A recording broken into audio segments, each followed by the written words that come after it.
आज हम डीएलएड द्वितीय सेमेस्टर के सामाजिक अध्ययन विषय के अंतर्गत इतिहास विषय का अध्ययन करेंगे। आज का हमारा टॉपिक है महमूद गजनवी का आक्रमण। महमूद गजनवी, जिसने 1000 ईस्वी से लेकर के 1026 के मध्य भारत पर 17 बार आक्रमण किया और भारत की अपार धन संपदा को लूट करके अपने देश गजनी ले गया। थोड़ा सा उसके बारे में हम जान लेते हैं। अलब्तगीन नाम का एक तुर्क गुलाम, जिसने सामानी साम्राज्य के पतन के बाद मध्य एशिया में अपना साम्राज्य स्थापित किया, इसकी राजधानी गजनी थी। अलब्तगीन के एक गुलाम सुबुक्तगीन ने अलब्तगीन की मृत्यु के बाद गजनी के शासक अबू बकर लायक को निकालकर गजनी पर अधिकार कर लिया। 986 ईस्वी में सुबुक्तगीन ने भटिंडा के हिंदू शाही वंश के शासक जयपाल के विरुद्ध आक्रमण किया, जिसमें जयपाल को भारी क्षति उठानी पड़ी। सुबुक्तगीन की मृत्यु के बाद उसका पुत्र महमूद गजनवी शासक बना। उसने सर्वप्रथम सुल्तान की उपाधि धारण की।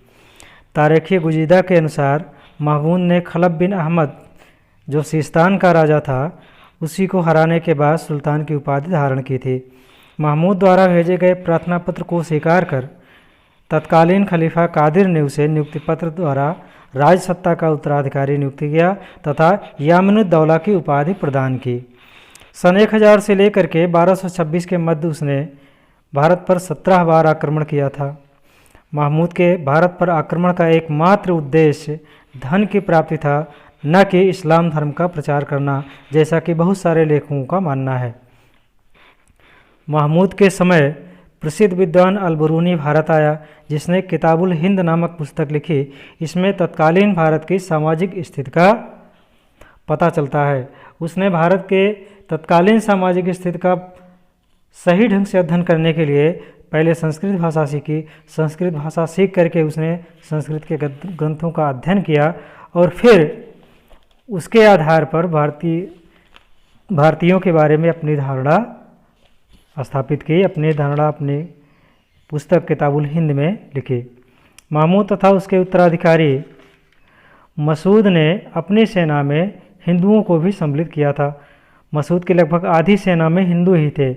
इसमें सेवंद राय तथा तिलक के नाम विशेष रूप से उल्लेखनीय हैं।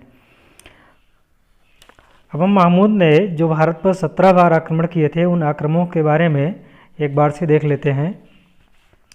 1000 ईस्वी में उसने सीमा भारत के पश्चिमोत्तर भारत के सीमावर्ती नगरों पर आक्रमण किया। 1001 ईस्वी में उसका आक्रमण भटिंडा पर हुआ। 1003 में उसने भेरा पर आक्रमण किया। 1005 में मुल्तान और भटिंडा पर। 1008 भटिंडा पर। 1010 में नागरकोट पर। 1011 में मुल्तान पर। 1012 में थानेश्वर पर। इसके साथ साथ लाहौर को भी उसने लूटा। 1015 में कश्मीर पर। 1018 में बरन कन्नौज मथुरा होते हुए मध्य प्रदेश तक गया। 1019 में उसने कलिंजर पर आक्रमण किया। 1020 में भटिंडा। 1022 में ग्वालियर एवं कलिंजर।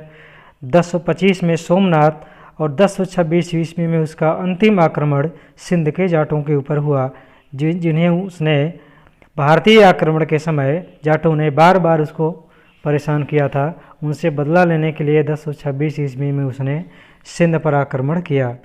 महमूद के भारत पर आक्रमण के समय उसका जिन भारतीय राजाओं से मुकाबला हुआ, उनमें भटिंडा के राजा जयपाल, भेरा के राजा बाजीराव, मुल्तान और भटिंडा का अब्दुल फतेह दाऊद, फिर भटिंडा के आनंदपाल, फिर नागरकोट मुल्तान के अब्दुल फतेह दाऊद, लाहौर में त्रिलोचन पाल, कलिंजर में विद्याधर, सोमनाथ पर भीमदेव से उसका मुकाबला हुआ। आज के वीडियो में बस इतना ही।